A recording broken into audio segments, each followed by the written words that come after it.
La légende du fantôme Sting et de l'arbre. Ferme les yeux, si tu veux. Imagine les arbres, la brume qui rampe au sol, le silence de la forêt transpercé par les craquements du bois sous les pas lents des soldats, et plus loin encore, la respiration de quelque chose d'invisible. C'était la première fois qu'on campait aussi près de la lumière dans une forêt aussi dense. Les branches au-dessus de l'unité Ishin tissaient un plafond impénétrable, comme un toit d'aiguille. Par endroits seulement, quelques éclats de lune tombaient, froids, bleus, comme des lames aiguisées. La terre elle-même semblait retenir son souffle. Même les oiseaux, même les insectes s'étaient tus. On entendait juste les hommes. Le bruissement des armures, le chuintement des lames remises en place et les ordres discrets de Carioten qui, lanterne à la main, étudiait les lignes de la carte avec Shin. Elle dessinait les courbes du terrain, les creux, les pentes, les pièges naturels. Shin, debout, le visage tendu, scrutait l'ombre. Il sentait que quelque chose approchait, ou qu'au contraire, quelque chose les précédait. Un frisson passa dans les rangs. Ce n'était pas la peur. C'était l'étrange certitude que quelqu'un avait déjà foulé cette terre avant eux, quelques heures plus tôt, sans bruit, sans empreinte. Sting. Le premier murmure passa de bouche en bouche. On l'appelait l'éclairant fantôme. L'homme qui n'était pas censé être là et qui pourtant l'était toujours. Il ne demandait rien. Il ne faisait pas de rapport. Il n'apparaissait pas au lever du jour comme les autres éclaireurs. Il était un souffle, un mouvement dans les feuilles, un craquement anormal, une pierre étrange posée sur une souche. Il avait disparu dans l'après-midi comme à son habitude. Et quand Sorsouille était arrivé, éperdu, son cheval couvert d'écume, criant que cet éclaireur n'était pas revenu, personne n'avait paniqué. Parce que tout le monde savait. Sting était déjà parti. Il était là, quelque part, entre les ombres, en train de chercher les disparus. Il ne parlait pas. Il agissait. Toujours avec ses pierres. Personne ne savait vraiment d'où elles venaient. Dans ses poches, dans ses bottes, dans ses sacoches, il en avait toujours. Grandes, petites, polies ou brisées, lourdes ou légères. Il les triait avec un soin maniaque. Il les touchait souvent, comme s'il leur parlait. On disait qu'il les ramassait sur les lieux des grandes batailles. Pas par fétichisme, non, mais pour se souvenir. Chaque pierre avait une mémoire, une histoire. Un soldat tombé, une ligne brisée, un serment oublié. Et Sting se souvenait pour eux. Il s'en servait pour marquer le terrain. Un tas de 3 pierres signifiait un passage sûr. 2 pierres longues en croix, un piège. Une pierre noire au sommet d'un tronc, danger imminent. Et il y avait un code, complexe, que seuls quelques-uns avaient appris. Shin, bien sûr. Carioten, peut-être. Mais les autres devaient juste suivre les signes. Un soir, on raconta qu'il avait stoppé toute une escouade ennemie à lui seul. Il avait jeté, depuis un replat, une poignée de pierres qui avait dévalé la pente avec une violence sèche. Le bruit avait été tel, dans le silence nocturne, que les soldats en bas avaient cru à une embuscade. Ils s'étaient figés, puis repliés. Quand l'unité Ishin était arrivée sur place, elle n'avait trouvé qu'un chaos de pas dans la terre molle et un unique tas de pierres blanches, disposées comme une fleur renversée. Ce soir-là, Shin avait souri, un vrai sourire, pas un rictus, un de ceux qu'on garde en mémoire. Mais Sting, lui, ne s'était pas arrêté là. Il y eut cette nuit glaciale, quelque part dans les montagnes, où 3 éclaireurs s'étaient perdus. Le blizzard avait hurlé toute la nuit. Le froid mordait les doigts, les joues, les paupières. L'un des hommes avait voulu crier, mais ses cordes vocales étaient figées. Sting alors avait allumé un feu à la flamme basse.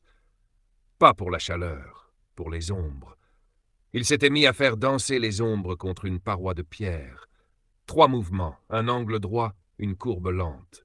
C'était un code qu'il avait inventé, inspiré des danses anciennes qu'il avait vues chez les peuples du Nord. Et l'un des éclaireurs, de l'autre côté de la vallée, avait reconnu ce langage. Ils s'étaient retrouvés ainsi, en suivant les ombres. Mais au lieu de rentrer, ils avaient continué. Ils avaient avancé, à travers le froid, les jambes gelées jusqu'aux genoux, pour contourner le camp ennemi. Le matin venu, ils revinrent avec une carte griffonnée et 3 flèches volées au commandement adverse. Et au-dessus d'eux, planait le corbeau. Ce corbeau noir aux plumes lustrées de violet et d'obsidienne. Il ne parlait pas. Il hurlait parfois, un cri grave, presque humain. Personne ne savait d'où il venait. Il ne répondait qu'à Sting. Certains disaient que c'était son frère jumeau, né dans le même œuf. D'autres pensaient que Sting était mort depuis longtemps, et que c'était le corbeau qui le ramenait chaque nuit. Une fois, Sting avait été encerclé. Aucun échappatoire. 3 collines, 2 ponts détruits, 20 ennemis. Il avait pris un bout de cuir, griffonné une carte à l'ongle, attaché le message à la patte du corbeau. Et l'oiseau était parti, droit vers l'est. Moins d'une heure plus tard, une centaine de cavaliers déboulaient des bois, hurlant comme la tempête. L'ennemi n'avait pas compris. Et puis, il y a l'histoire de Sieg. Sieg, ce n'est pas un héros. Il est drôle, bavard. Il se plaint tout le temps. Il mange trop vite, dort trop tard, boit trop d'eau et court trop peu. Mais un jour, il a été envoyé en mission. Une mission simple. Repérer un bosquet. Un endroit où les fantômes ne disparaissent pas. Il veille. Et c'est là que commence ce que les anciens appellent la marche des 6 pierres. Personne ne sait exactement si elle a eu lieu. Ce n'est pas sur les cartes. Ce n'est pas dans les rapports. Mais ceux qui y étaient ont changé de regard depuis ce jour-là. C'était lors d'une percée au nord, près du territoire des Roches Rouges. Une passe étroite encaissée, un couloir naturel entre 2 falaises. Trop calme. Carioten avait dit « c'est un piège », et elle avait raison. La ligne de front avait été sectionnée comme un fil.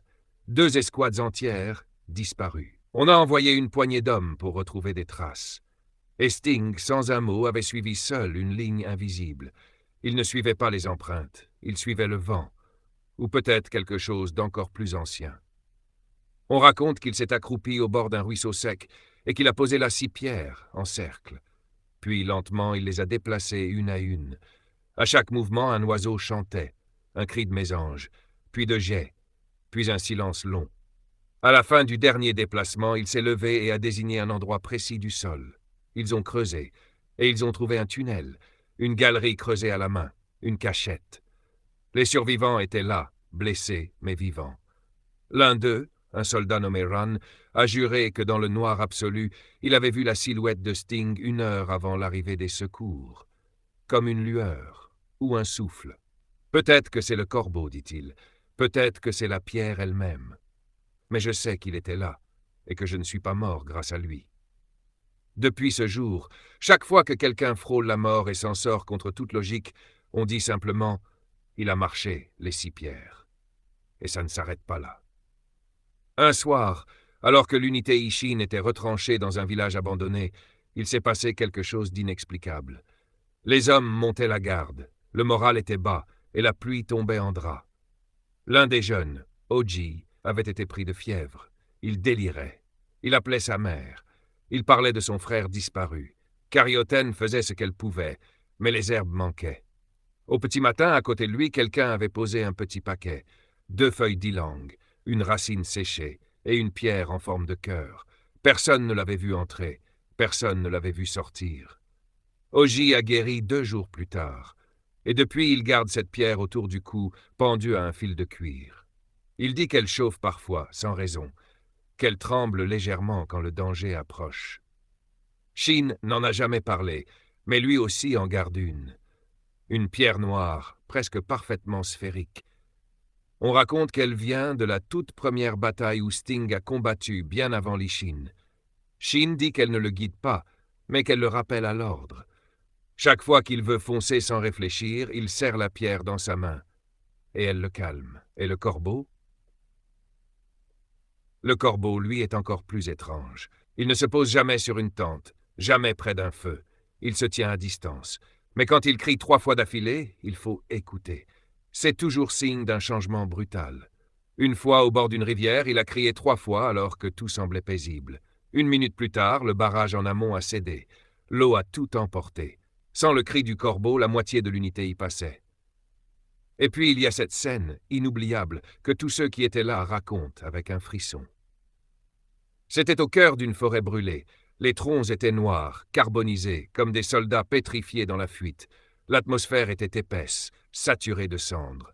Et là, au centre de cette clairière morte, il y avait Sting, debout, immobile, entouré de dizaines de pierres dressées, comme des sépultures miniatures. Il ne bougeait pas un souffle. Shin a voulu s'approcher. Mais Reika, une des nouvelles éclaireuses, l'a retenu. Elle a murmuré « C'est une veillée. Il parle aux morts. Ils sont restés en retrait. Le corbeau, lui, tournoyait en silence au-dessus du cercle. Quand Sting a fini, il a doucement balayé les pierres du pied, les rassemblant en une spirale. Puis il s'est enfoncé dans la brume. Il ne l'a jamais expliqué. Mais depuis ce jour, les arbres ont recommencé à pousser à cet endroit.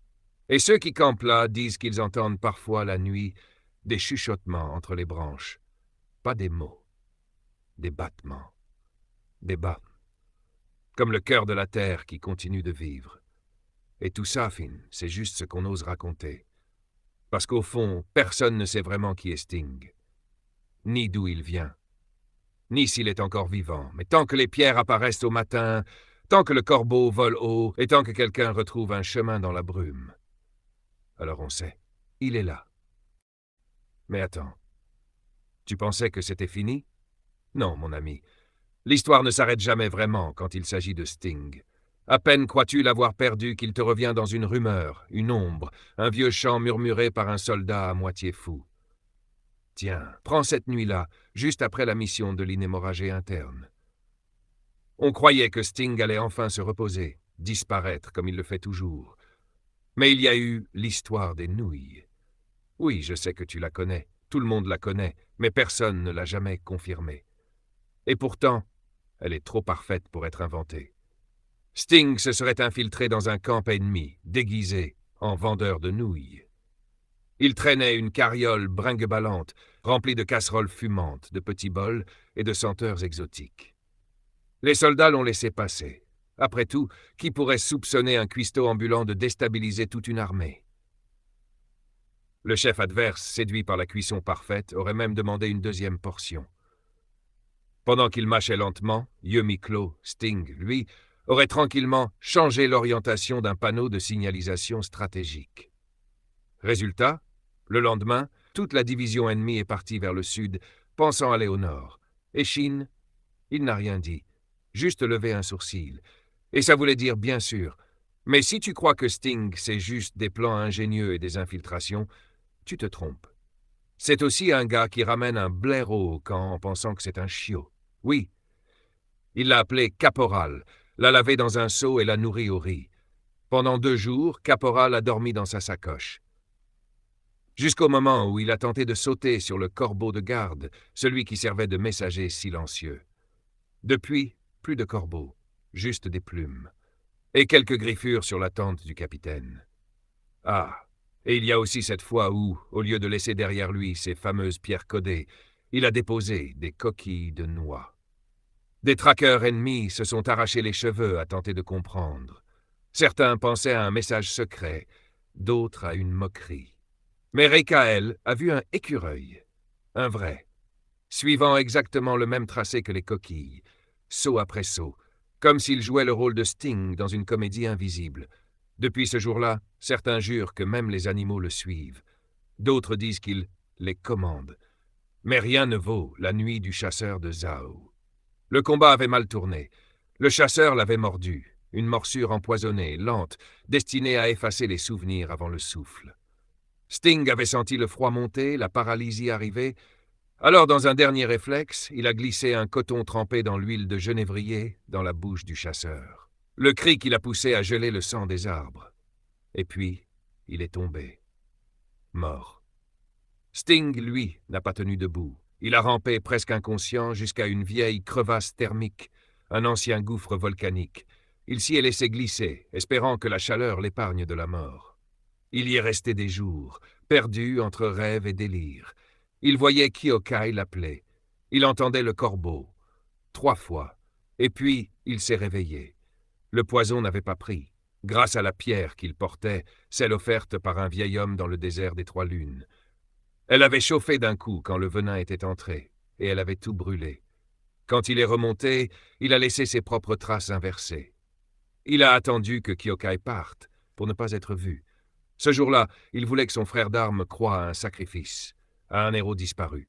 Et Sting, il est redevenu une rumeur. Mais la légende ne s'arrête pas là. Il restait la base de l'inhémorragie interne. Ces fanatiques capables de méditer en apnée, les yeux ouverts, pendant 40 heures. Kyokai était prisonnier, blessé, encore. Et Sting, il en avait assez. Il a sorti la pierre de son maître, celle qu'il gardait depuis des années. Une pierre noire, lourde, avec une ligne rouge comme un fil de sang. Son maître lui avait dit « Tu sauras quand », et il a su. Il l'a lancé. Premier garde, boum, tête touchée, inconscient. Deuxième, clac, même sort. Troisième, même pas eu le temps de respirer. Et la pierre? Elle a frappé un mur de la base. Une fissure s'est ouverte. Reika s'y est engouffré, et Kyokai a pu sortir, une fois de plus sauvé. Mais un des soldats, un certain le noyé, s'est relevé. Les yeux rouges. Il riait. Il a dit que Sting était le miroir, qu'il était l'écho d'un autre, attendu depuis toujours. Il s'est agenouillé, a juré fidélité, et a disparu dans la brume. On ne l'a plus jamais revu. Mais parfois, quand tout est silencieux, quand les pierres frappent entre elles 3 fois, là-bas, quelque part dans les vallées, on se demande, est-ce que Sting est encore là? Est-ce que quelqu'un comme ça peut vraiment disparaître? Ou bien, est-ce que la légende a juste appris à marcher sans faire de bruit? Pour le prochain épisode, vous découvrirez l'histoire fascinante de Sting, un personnage dont le destin a marqué l'histoire. Mais avant cela, revenons à notre aventure avec Shin et Kanki. Restez à l'écoute, car l'épisode spécial touche à sa fin. Merci à tous de votre écoute. À très bientôt.